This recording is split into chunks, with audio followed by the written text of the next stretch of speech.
Hello, crafty friends. This is Yana Smakula. Welcome back to my channel. Today, I'm creating one layer Christmas cards. This is something I pretty much never do because I'm all about dimension. I'm all about adding a whole bunch of layers and stuff onto my cards. But the product that I'm using today is really perfect for one layer cards, for flat cards, for cards that are perfect for mailing. So these are the cards I'm creating in this video. I have to say I really enjoyed creating with this product today, and I look forward to making more one layer cards like this. So the product that I'm using is the Abstract Village stencil set from Altenew. It is so me. It is so my style. When I saw it, I was like, oh my goodness, yes, this is absolutely perfect. I'm trying to record a voiceover for my video, and one of my kitties, she just wants to sit on my lap and purr. So I'm not sure if you can hear the purring in the background. In case you can, you know what it is. Anyhow, let's go ahead and get started. So this is a look at this stencil set. It's a set of 4 stencils, and these are about 6 by 6-inch stencils. There are 4 layers.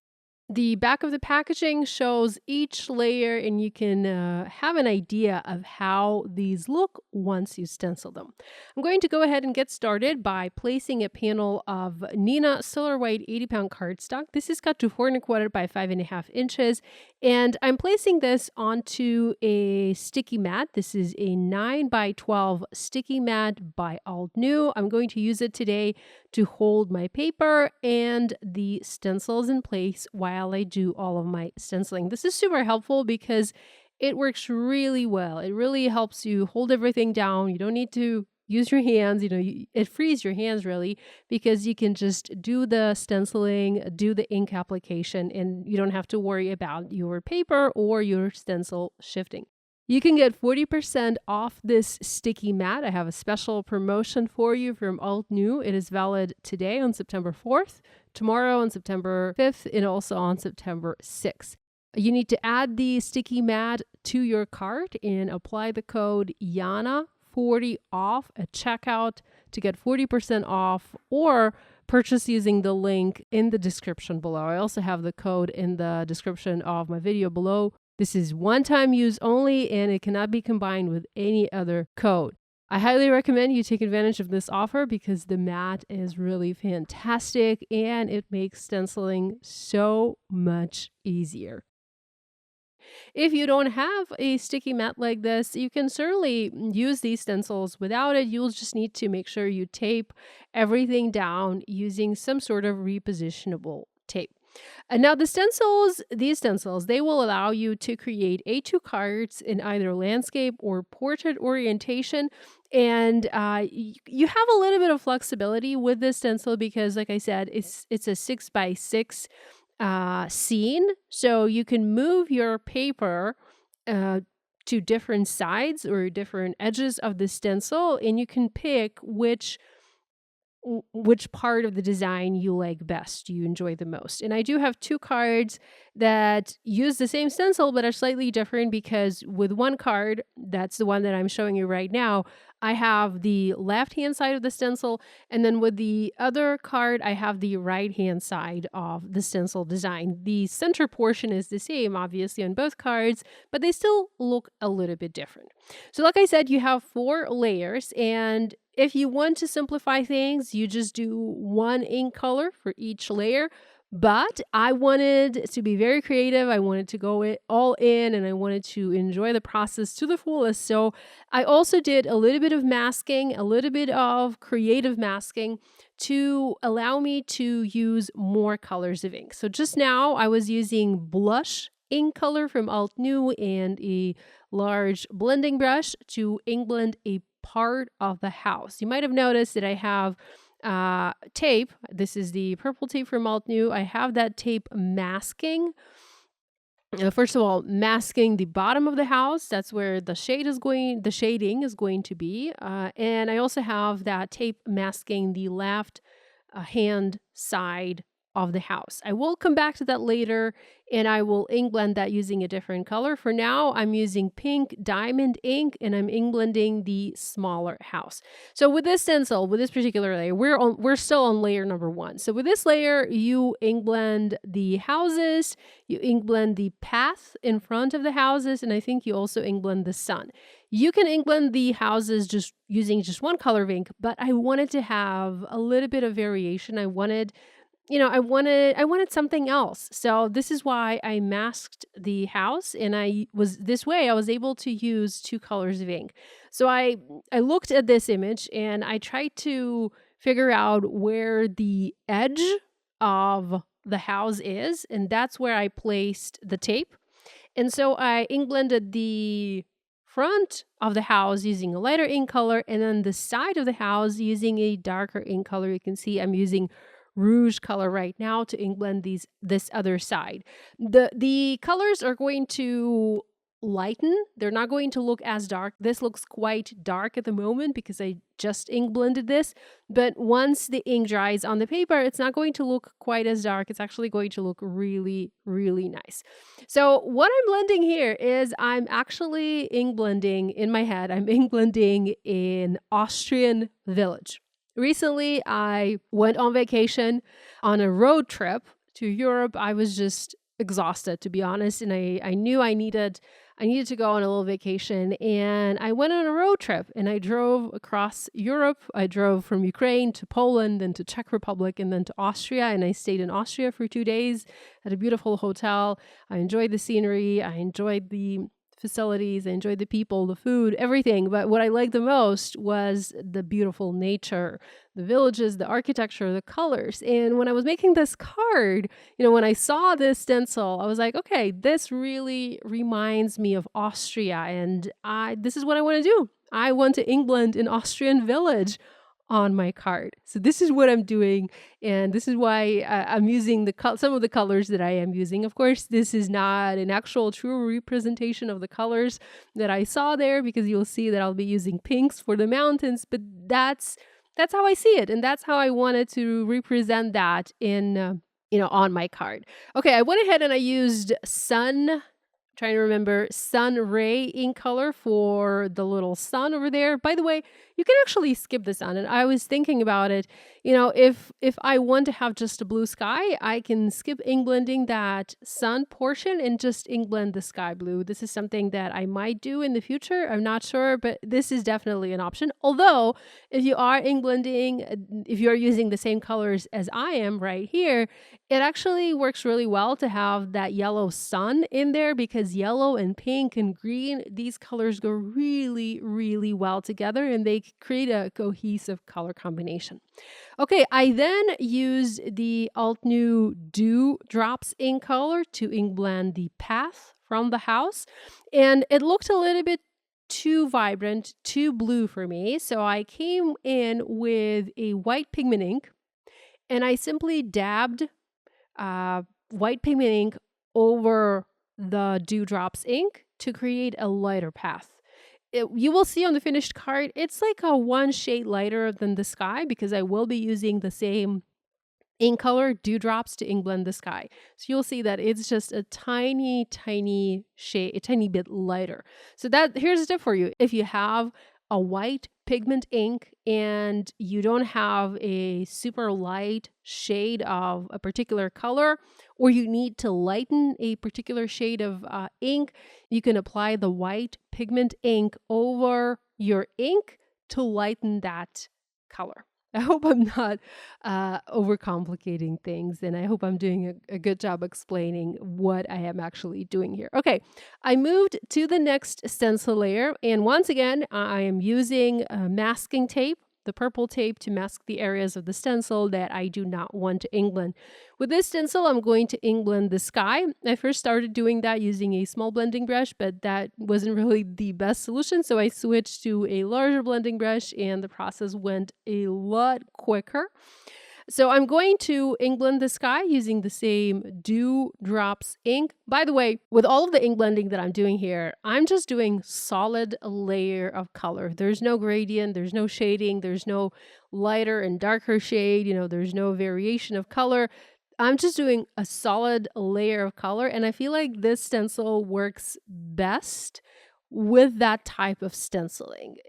Although I'm yet to try the shading, but when I saw it, it reminded me of those abstract images that I've seen online, and all of those images, they just have a solid layer of color. There's no differentiation in color. There's no, lighter blue and darker blue. It's just a solid layer. And that's what I wanted to do for my card because I feel that kind of looks best with this type of stencil. Okay, I have finished ink blending the sky, and you can see how dark or vibrant it is. It's a little bit too vibrant, but once this ink dries, it's going to look better. Okay, next I'm going to ink blend the trees, and here I'm using the swamp green ink color. I'm also going to use the mossy meadow for some of the other trees, but I will say right away that these two green colors are very, very similar, and you can't even tell them apart on the finished card. So if you are following, if you're recreating this card, if you're watching this video and you're looking at the ink colors that I used and you want to make the same card, but maybe you want your trees to look slightly, have a little bit of a difference to them, see if you can use either a darker green for the other trees or a lighter green. This way, it will give you a better result in the end, because you do have the option to ink blend the trees using different ink colors. You have the trees on two different stencil layers, so you can easily ink blend them using different colors of ink. On the packaging of the stencil, it is shown ink blended using just 4 ink colors, and that also looks really cool. Like I said, if you want to simplify things, you can just use 4 ink colors, and that's going to look fabulous. But with a little bit of masking, with a little bit of extra steps, you can have beautiful results. I'm using a cloth in between the ink colors, especially if I know that I need to ink blend additional pieces of the stencil. So I'm using the cloth, a dry cloth, to remove any leftover ink that I might have sitting on the stencil. So just now I used a cloth and I removed some green ink that I still had on my stencil, and I'm next going to ink blend the shadow under the house, or I guess you can call it a shadow. I was looking for a color of ink that I like the best. I was trying to find a gray ink, but then I decided I was going to go with brown, and I felt like the rocky shore was the best option here. So I used that to ink blend the shade under the shadow under the house, and then the shadow under the tree. With that layer done, I moved on to the next stencil layer, and this one ink blends the mountains. Now, you probably are going to say, why are my mountains pink? Well, mountains are not really pink, but in my head, I envisioned the mountains covered in snow, and it was a beautiful day, and they had a little bit of pink reflection to them. So this is why I ink blended the mountains using the pink diamond ink. Here you can see that I first was kind of going for a gradient, for an ombre. I was fading the pink toward the top, but I didn't like that. I felt like I already have solid ink blending on the rest of the layers, on the rest of the pieces, so I might as well do solid ink blending here as well. And I'm glad that I did, because that actually ended up looking really fun. You obviously can use green for this layer if you want the mountains to be green, different shades of green. You can maybe even go gray or blue-green. There are lots of options, but I wanted this layer to be pink, and I'm glad that I made it pink because it just looks fantastic. Okay, we're now on layer number 4, and for this one, I'm using that mossy meadow. But remember, this is very similar to the swamp green, so you might want to use a different ink color. I have once again masked portions or sections of this stencil, the sections that I don't want to ink blend. There is a section under the roof, and I will ink blend that using a dark brown. And there's also the window section, and for that I will use a dark blue ink color.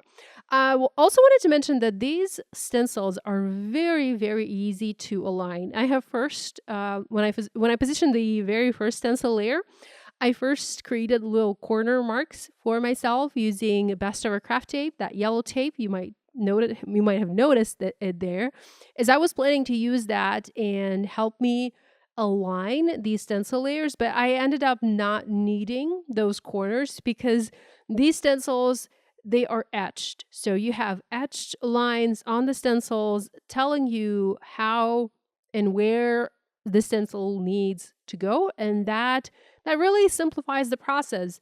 It's I really like these stencils. I really like how they're done. They're nice quality, and I had beautiful, wonderful time creating with them. They were very, very easy to use.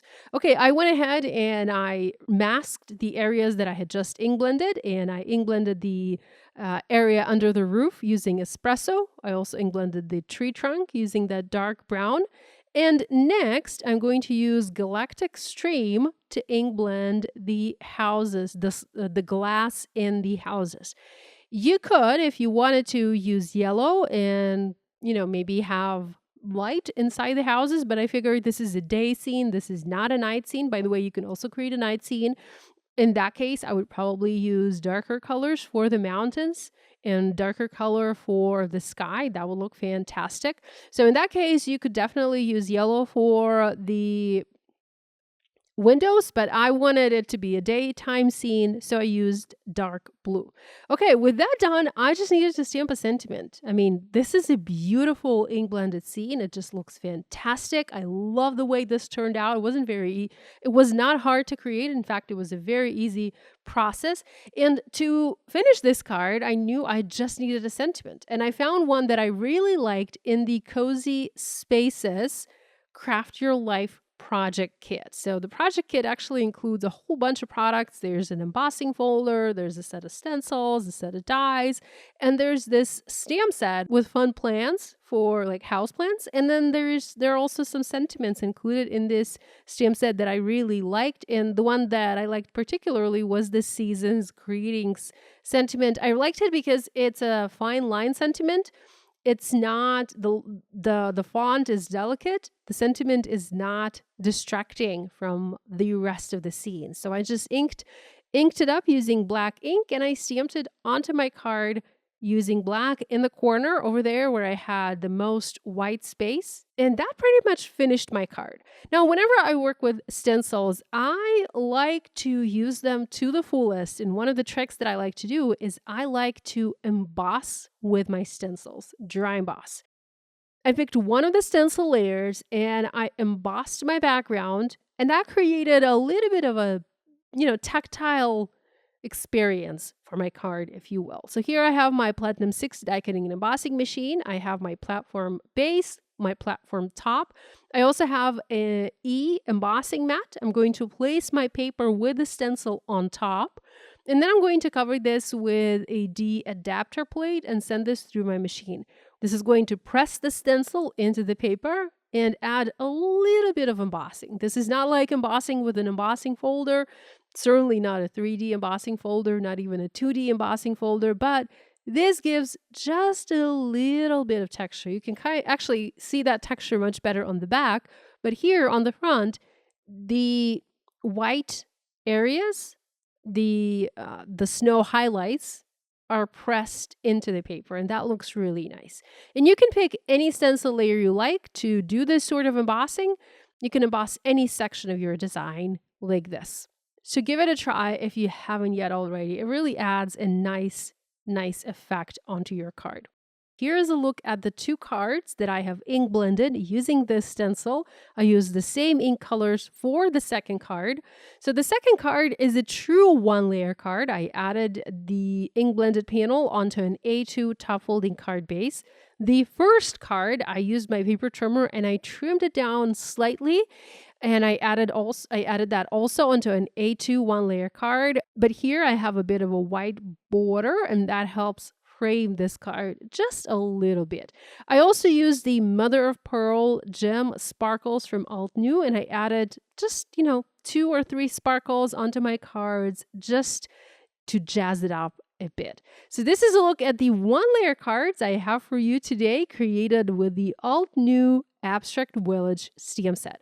All supplies I used for this project are listed and linked in the video description below and also on my blog, and you can find a link to the blog in the video description as well, where you will find images of these cards in case you want to pin them and save them for later.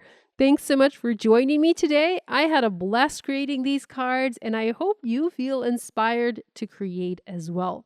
Love you guys, and I'll see you again next time. Bye.